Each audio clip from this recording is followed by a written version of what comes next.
Now, I field a never-ending stream of requests from folks to advise them of the best Bible, or the one that is a direct, this is the other one I get, word for word, literal translation. And I'm here to tell you that such a thing would sound so odd in English that it would be near to impossible to make sense of it.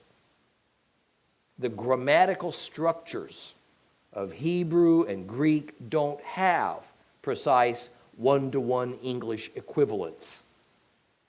But even more as concerns the New Testament, behind those Greek words, and this is so important, behind those Greek words are the Hebrew thought patterns of their Hebrew authors who were attempting to express themselves about their Hebrew religion.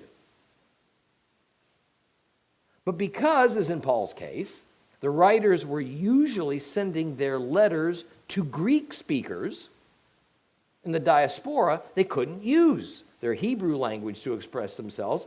Why? The recipients wouldn't be able to read it. Now, as one who has been privileged to travel extensively internationally, I can tell you that even if someone in another country is able to speak English well enough, many of the words and terms we use in our Western vocabulary mean something different to them. And that's because the terms and the words that we use have a direct relationship to our particular culture. Merely speaking a foreign language in no way assumes any understanding whatsoever of the societies in which that is their native language. I mean, just because I might be able to speak Spanish certainly doesn't mean I have any understanding of Mexican culture or of the cultures of Puerto Rico or Spain or Argentina. I mean, one of the best examples of this that I delight in retelling is that several years ago, I purchased a writing toy for one of my grandchildren. It, of course, required assembly, and it was made in, where else? China. So the English assembly instructions were written by English-speaking Chinese. Everything was going along well until I read the following instruction. Insert bolt through the wheel hub and tighten the nut until it's happy.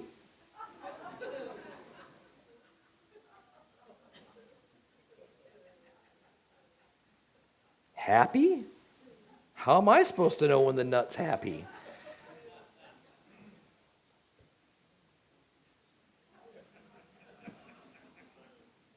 In English,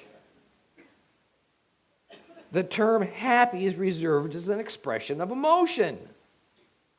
Apparently, in Chinese culture, it carries a little different meaning. It can even be extended to inanimate objects.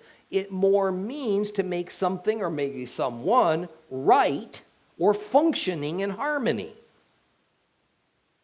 So, the reason for the existence of the scores of different Bible versions in English alone has to do with what choices a particular Bible translator or board of Bible editors made about how to define certain Greek or Hebrew words. And since almost all translators are beholden to one denomination or another, they quite naturally use words that best uphold their theological beliefs.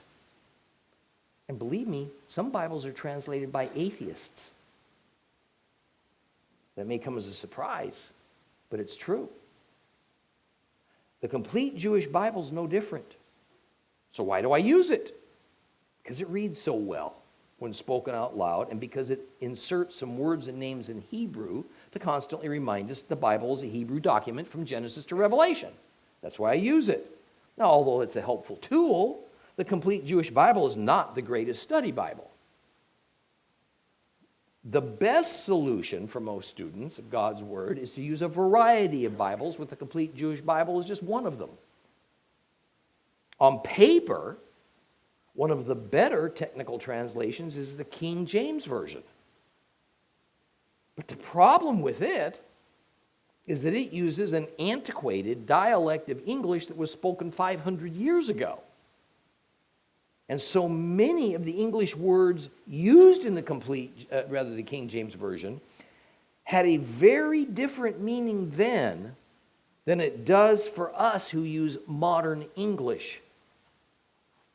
There is one translation that I encourage people to avoid, the NIV.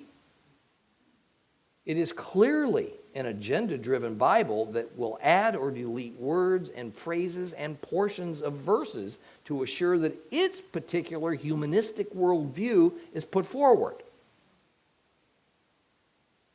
So with that, what is the better and more accurate translation?